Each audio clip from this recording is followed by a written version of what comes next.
Hi കൂട്ടുകാരെ, പുതിയൊരു വീഡിയോയിലേക്ക് സ്വാഗതം. എല്ലാവരും സന്തോഷവും സുഖമായിട്ടൊക്കെ ഇരിക്കുന്നു വിചാരിക്കുന്നു.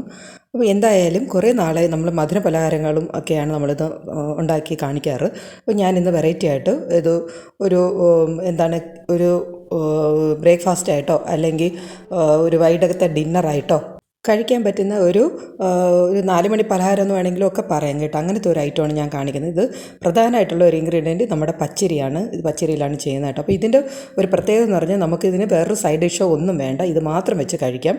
വേറെ കറിയോ വേറെ ഒന്നും വേണ്ട. ഇത് മാത്രം വെച്ച് ഒരു പീസ് ഇങ്ങനെ കഴിക്കാവുന്നതേ ഉള്ളൂ. കുട്ടികൾക്കൊക്കെ വളരെ പോഷക സമൃദ്ധമായിട്ടുള്ള ഒരു ഐറ്റം കൂടെയാണ്. ഈ മലക്കറി ഒന്നും കഴിക്കാത്ത കുട്ടികളൊക്കെ കഴിപ്പിക്കാൻ പറ്റിയ ഒരു വിഭവം കൂടെയാണ്. അപ്പോൾ വളരെ എളുപ്പത്തിൽ നമുക്കിത് ഉണ്ടാക്കാൻ പറ്റും. കുറച്ച് കാര്യങ്ങൾ മാത്രമേ ഇതിൽ ശ്രദ്ധിക്കാനുള്ളൂ. വളരെ കുറച്ച് കാര്യങ്ങൾ മാത്രം, ഇത്തിരി വെള്ളത്തിൻ്റെ അളവ് മാത്രം, അങ്ങനെയൊക്കെ ഉള്ളത് മാത്രമേ ഇതിൽ ശ്രദ്ധിക്കാനുള്ളൂ. പക്ഷേ നിങ്ങളത് ഉണ്ടാക്കി നോക്കേണ്ടത് തന്നെയാണ്. കുട്ടികൾക്കൊക്കെ വളരെ ഇഷ്ടപ്പെടും കേട്ടോ. അപ്പോൾ എങ്ങനെയാണ് ഇത് ഉണ്ടാക്കുന്നതെന്നും ഇതിന് വേണ്ട ഇൻഗ്രീഡിയൻസ് എന്തൊക്കെയാണെന്ന് നോക്കാം. വേഗം തന്നെ വീഡിയോയിലേക്ക് കടക്കാം.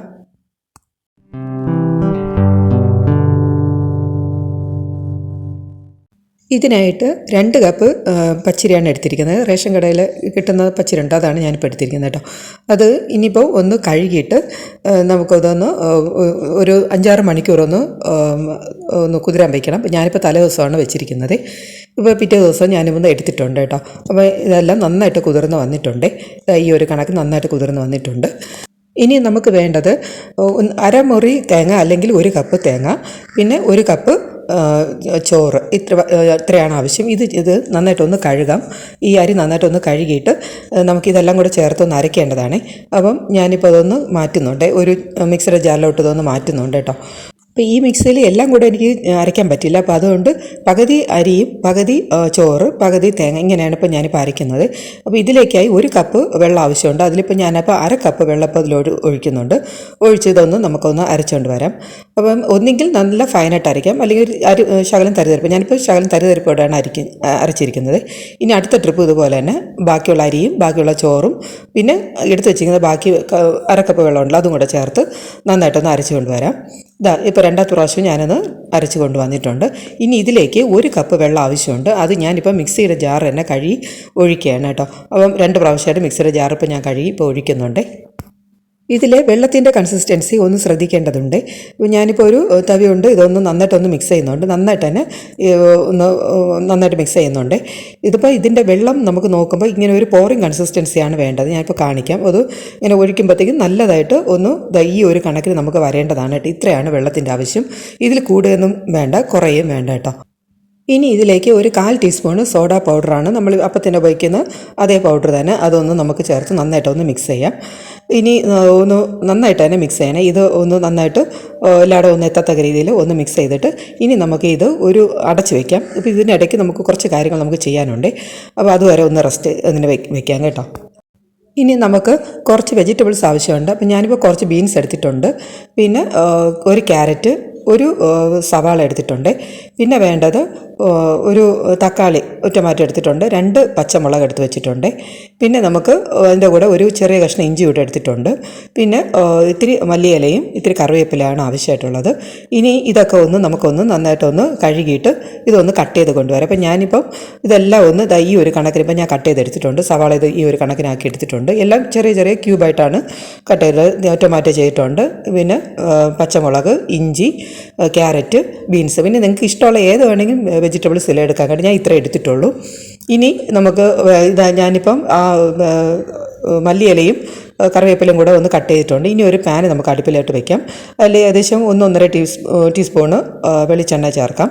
ഇതിലേക്ക് ഒരു 1/4 ടീസ്പൂണ് കടുക് കൂടെ ഞാൻ ഇട്ടിട്ടുണ്ട്. അതൊന്ന് പൊട്ടി വരുന്ന സമയത്ത് കറിവേപ്പില ചേർക്കാം. കൂടെ തന്നെ സവാള, അരിഞ്ഞ് വെച്ചിരിക്കുന്ന സവാള, ടൊമാറ്റോ, പിന്നെ നമ്മൾ അരിഞ്ഞ് വെച്ചിരിക്കുന്ന ബാക്കി വെജിറ്റബിൾസ് ഉണ്ടല്ലോ, അതായത് പച്ചമുളക്, പിന്നെ ഇഞ്ചി, പിന്നെ ക്യാരറ്റ്, ബീൻസ്, പിന്നെ ഇത്രയും ഞാനിപ്പോൾ നന്നായിട്ട് ഒന്ന് ചേർത്തിട്ടുണ്ട്. അപ്പം ഞാൻ പറഞ്ഞല്ലോ, ഇതിലിപ്പോൾ നിങ്ങൾക്ക് എന്ത് വേണമെങ്കിലും വെജിറ്റബിൾസും ആഡ് ചെയ്യാം. ഇതിപ്പോൾ ഇതിൻ്റെ കൂടെ ഞാനിപ്പോൾ മല്ലിച്ചപ്പും പിന്നെ ആ ബാക്കിയുള്ള കറിവേപ്പിലയും കൂടെ എല്ലാം കൂടെ ഒന്ന് ചേർക്കുന്നുണ്ട്. ഇത് നന്നായിട്ടൊന്ന് സോട്ട് ചെയ്യാം. ഇതിപ്പം നമ്മൾ ചെയ്യുന്ന സമയത്ത് ശ്രദ്ധിക്കേണ്ട കാര്യമുണ്ട്.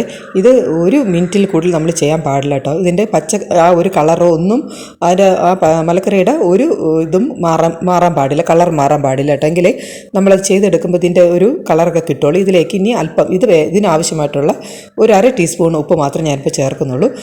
ഉപ്പ് ഇവിടെ ചേർത്ത് നന്നായിട്ടൊന്ന് ഒന്നുകൂടെ സോട്ട് ചെയ്യാം.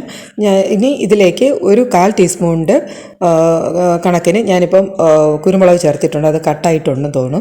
അപ്പോൾ എന്തായാലും അതുകൂടെ ചേർത്തിട്ടുണ്ട്. ഇനി കുറച്ച് വറ്റൽ മുളക് ഞാനൊന്ന് 2-3 മുറിച്ചിടുന്നുണ്ട്. അതുകൂടെ ചേർത്ത് അതൊരു റെഡ് കളറിന് കിട്ടാൻ വേണ്ടിയിട്ടാണ് അങ്ങനെ ചെയ്തത്. ഇതുകൂടെ ചേർത്ത് ഒന്ന് സോട്ട് ചെയ്യാം. നമുക്ക് ഏകദേശം എല്ലാം കൂടെ ഒരു 2 മിനിറ്റ് ആയിട്ടുള്ളൂ. ഇത്രയും ആവശ്യം മതി. ഇതിൻ്റെ ഇങ്ങനെ ഒരു കണക്കിന് മതി കേട്ടോ. തീരെ അങ്ങ് വെന്ത് കുഴയുന്ന ആവശ്യമില്ല. ഇത് നമുക്ക് തീ അങ്ങ് ഓഫ് ചെയ്യാം. ഏകദേശം അരമണിക്കൂറോളം ആയിട്ടുണ്ട് ഞാനിപ്പം ഇതത്രയും ചെയ്ത് വന്നപ്പോഴേക്കും.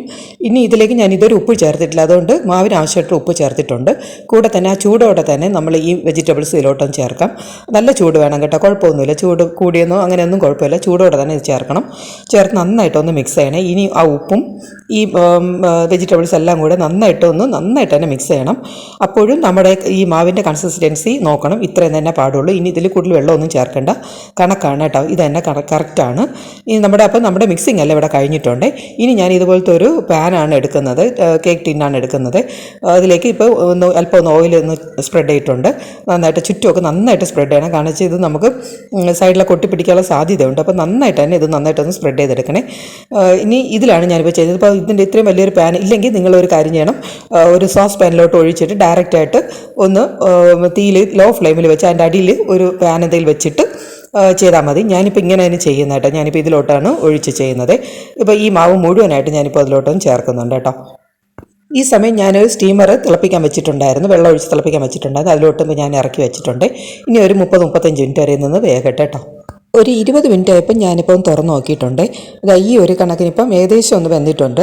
ഞാനിപ്പോൾ ഒരു പച്ചമുളക് കൂടെ ഒന്ന് മേളിലോട്ടൊന്ന് കട്ട് ചെയ്തിട്ടിട്ടുണ്ട്. ഒപ്പം തന്നെ കുറച്ച് വെജിറ്റബിൾസും കൂടെ അതിൻ്റെ മേളിലൊന്ന് ഇടുന്നുണ്ട് കേട്ടോ. അപ്പോൾ കാണാൻ ഒരു കുറച്ച് ഭംഗിക്ക് വേണ്ടിയിട്ടാണ് എടുക്കുമ്പോൾ. ഇനി ഒന്ന് അടച്ച് വെച്ച് ബാക്കിയുണ്ട് ഇവിടെ നമുക്കൊന്ന് വേവിച്ചെടുക്കാം. ഈ ഒരു കണക്കിനിപ്പം ഏകദേശം ഒരു 30-40 മിനിറ്റ് ആയിട്ടുണ്ട്. ഇതപ്പോൾ ഏകദേശം വെന്തിട്ടുണ്ട്. അപ്പോൾ നമുക്ക് തൊട്ട് നോക്കുമ്പോൾ തന്നെ അറിയാൻ പറ്റുന്നുണ്ട് ഏകദേശം ഒന്ന് ആയിട്ടുണ്ട്. ഇപ്പോൾ ചൂടിൻ്റെ ഒരു ഇതുകൊണ്ട് നമുക്ക് ചെറുതായിട്ട് തോന്നുന്നതാണ് ഇത് ആയിട്ടുണ്ട് കേട്ടോ. ഇപ്പം നമുക്കിതൊന്ന് പതിയെ ഒന്ന് ഇറക്കി ഇങ്ങോട്ട് മാറ്റി വയ്ക്കാം. നല്ല ചൂടുണ്ട്. എന്തായാലും ഞാനിപ്പോൾ ഒന്ന് താഴോട്ട് ഇറക്കി വെച്ചിട്ടുണ്ട്. നമുക്ക് കണ്ട ഈ ഒരു കണക്കിനാണ് നമുക്കിപ്പോൾ ഇരിക്കുന്നത്. ഫ്രണ്ടൊക്കെ ടോപ്പൊക്കെ ഈ ഒരു കണക്കാണ് ഇരിക്കുന്നത്. അപ്പോൾ എന്നാലും നമുക്കൊന്ന് വെന്തിട്ടുണ്ടോ എന്ന് അറിയണം. അപ്പോൾ ഞാനും ഒന്ന് കുത്തിയൊക്കെ നോക്കുകയാണ്.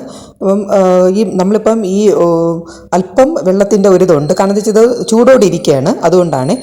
ഒന്ന് നന്നായിട്ട് തണുക്കട്ടെ. അപ്പോൾ നമുക്ക് നോക്കാം. അതുവരെ ഒന്ന് വെയിറ്റ് ചെയ്യാം.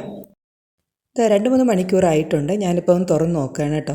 പക്ഷെ നല്ല ചൂടുണ്ട്. ആകെയൊക്കെ നല്ല ചൂടായിട്ട് തന്നെ ഇരിക്കുകയാണ്. ഇതൊന്ന് നമുക്കൊന്ന് ഡീമോൾഡ് ചെയ്യാമേ. ഞാനൊന്ന് പതിയെ ഒന്ന് ഡീമോൾഡ് ചെയ്യട്ടെ കേട്ടോ. തനിയെ വിട്ട് വരുന്നുണ്ട് കേട്ടോ. ഏകദേശം തട്ടിപ്പ് തന്നെ വരുന്നുണ്ട്. ഇതുപോലെ കേക്ക് പോലെ ഇരിപ്പുണ്ട് കേട്ടോ. കണ്ടല്ലോ മേളിലൊക്കെ നമ്മുടെ വെജിറ്റബിൾസൊക്കെ ആയിട്ട് അങ്ങനെ ഇരിക്കുകയാണ്. അപ്പോൾ നമ്മുടെ ആ വറ്റൽ മുളകിൻ്റേതാണ് ആ ചുവപ്പ് കാണുന്നത് കേട്ടോ. എന്തായാലും നല്ല ഭംഗിയുണ്ട് കാണാനായിട്ട്. ഇനിയൊന്ന് നമുക്കൊന്ന് കട്ട് ചെയ്ത് നോക്കാം.